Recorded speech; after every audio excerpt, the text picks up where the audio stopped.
আজই ডাউনলোড করুন আর এনজয় করুন আপনার পছন্দের শো। একটা ভয় আমার ছিল যে আদৌ আপনি ছদ্মবেশী রুদ্ররূপ সান্যালকে চিনতে পারবেন কিনা, তারপরে দেখলাম চিনে গেলেন।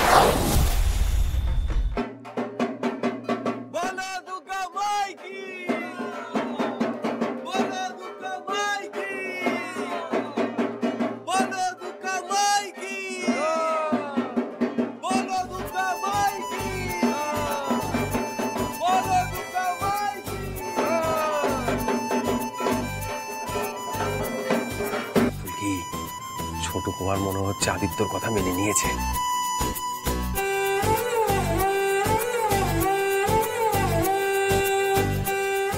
ছোট কুমার, তুমি যে সামনেই ভালো হওয়ার ভান করছো, পুজোতে যোগ দিচ্ছ, সে আমি বুঝে গিয়েছি। তুমি যেমন আমার ওপর নজরদারি করো, আমিও তেমন তোমার ওপর নজর রাখি। তুমি সঙ্গে সঙ্গে থাকলে সুবিধা হবে আমার, কারণ ছোট রানীমা তো চৌধুরী মহল থেকে বেরোবেন না। আর রুদ্ররূপ সান্যাল যদি যোগাযোগ করে তো বাইরেই করবে, তোমার সঙ্গে।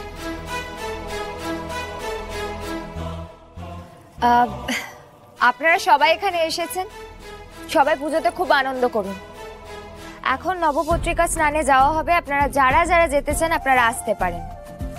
জানিস ফুলকি, আগে আগে বড় রাজাবাবুর আমলে আমরা সবাই মিলে নবপত্রিকা স্নানে যোগ দিতাম। আমরা সবাই জাঙ্গুলি নদীতে যেতাম।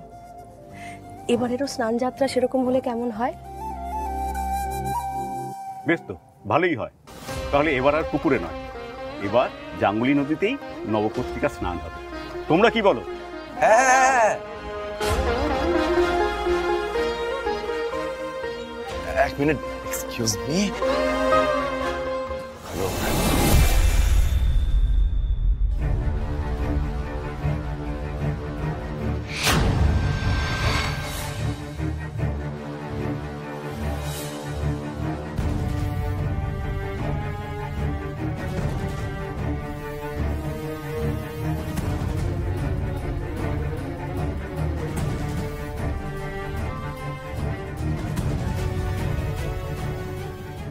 ছোট রানীমাকে একটু ডেকে দেবেন, তারপর না হয় তল্লাশি করবেন।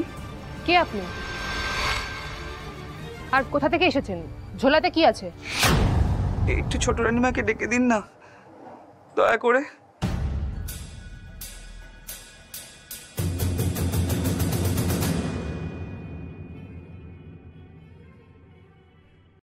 আশা করি ছোট রানীমা আমাকে চিনতে পারবেন। সব বাঘা বাঘা লোকজন গেছে ফুলকি দাসকে পাহারা দিতে। এই একমাত্র সুযোগ এ বাড়িতে ঢোকার, এখানে আশ্রয় পাওয়া সম্ভব একমাত্র।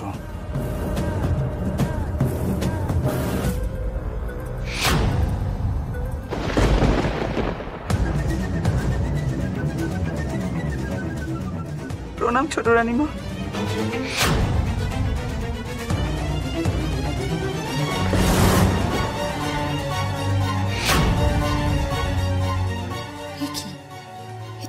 মনে হচ্ছে রুদ্ররূপ সান্যাল এত বড় ঝুঁকি নিয়ে চলে এলো একেবারে। আমি যদিও ভেবেইছিলাম যে ও হয়তো এখানেই আশ্রয় নিতে আসবে, কিন্তু একেবারে সকালে এইভাবে উপস্থিত হলো সবার সামনে। ফুলকি থাকলে তো ধরে ফেলতো ছদ্মবেশ।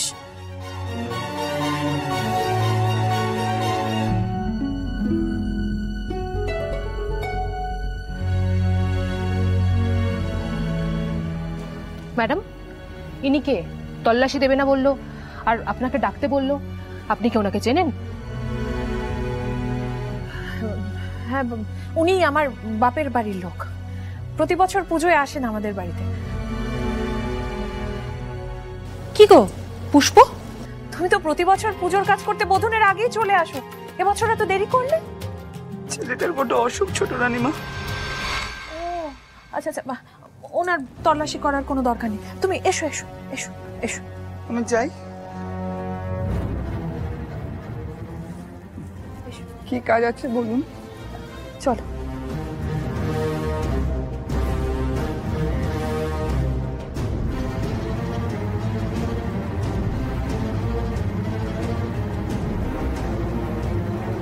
হ্যালো, হ্যাঁ ম্যাডাম, বড় রানিমাকে একবার জিজ্ঞেস করবেন যে পুষ্প বলে একজন প্রতিবার দুর্গাপুজোর কাজ করতে চৌধুরী মহলে আসে। হ্যাঁ, ছোট রানিমার বাপের বাড়ির লোক। হ্যাঁ, আমি ওয়েট করছি। হ্যাঁ ম্যাডাম বলুন। ও, উনি প্রতিবারই আসেন? আচ্ছা ঠিক আছে। হ্যাঁ না, উনি এসেছিলেন তাই জিজ্ঞেস করছিলাম। Okay madam. তোমরা সবাই চারিদিকে ভালো করে নজর রাখবে আর কাউকে চেকিং না করে ভিতরে ঢুকতে দেবে না। ক্লিয়ার?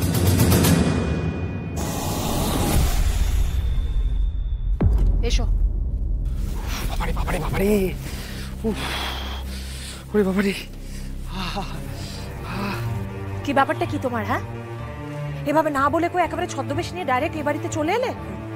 ফুলকি থাকলে তো ধরা পড়ে যেতে। আরে বাবা ম্যাডাম, ধরা পড়তাম না। আমি বাড়ির উপর নজর রেখেছিলাম, লক্ষ্য করছিলাম কে ঢুকছে না ঢুকছে। একটা ভয় আমার ছিল যে আদৌ আপনি ছদ্মবেশী রুদ্ররূপ সান্যালকে চিনতে পারবেন কিনা।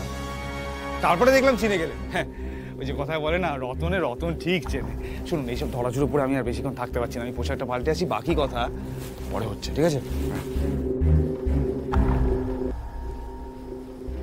আশ্চর্য, এমন একটা ভাব করে যে এই বাড়িতে থাকাটা যেন ওর অধিকার। ম্যাডাম, এই কথাটা স্পষ্ট করে আপনি জেনে নিন যে এই বাড়িতে আপনি পুজো করতে পারবেন না।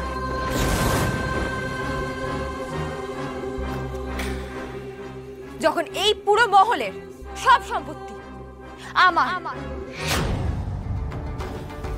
হালকা লাগছে, ভাল লাগছে। সমস্ত কিছু মেকআপ ফেকআপ তুলেছি, শুধু ওয়েট টিস্যুটা শেষ হয়ে গেছে। ট্যাটুটা রুদ্র, তুমি রাগ করবেন না, আমি বলছি, আমি বুঝতে পেরেছি আপনি কি বলতে চাইছেন। দেখুন ম্যাডাম, যদি আপনাকে জানিয়ে আসার মতো অবস্থা আমার থাকতো তাহলে আমি ছদ্মবেশে আপনার কাছে এসে আশ্রয় নিতাম, বলুন দেখি। হ্যাঁ, রেগে কেন যাচ্ছেন? একদিকে ওই ফুলকির পাতানো দাদা অংশুমান সেনগুপ্ত, অন্যদিকে ওই ওই ওই এসপি স্বাগতা বসু, দুজনে মিলে মাথা একবারে খারাপ করে দিয়েছে ম্যাডাম। চারিদিকে চেকিং, আমার নামে লুকআউট নোটিশ। তারপরে আমি ভাবলাম যে একেবারে সাপের গর্তে গিয়ে ঢুকি, সবাই তো ওখানেই আসা যাওয়া করছে। তুমি কি চাইছো আমাকে বলো তো? মানে তুমি চাইছো যে আমি নিজে থেকে যেচে তোমাকে এই বাড়িতে আশ্রয় দিয়ে পুলিশের নজরে পড়ি, তাই তো? এমনিতেই আমি এখন বেলে আছি। আরে সেগুলো তো জানা কথা ম্যাডাম। আপনি সত্যি করে, সত্যি সত্যি বুকে একটু হাত দিয়ে বলুন তো, আমাকে ছাড়া আপনি ফুলকি দাসের থেকে মুক্তি পাবেন? পাবেন কি?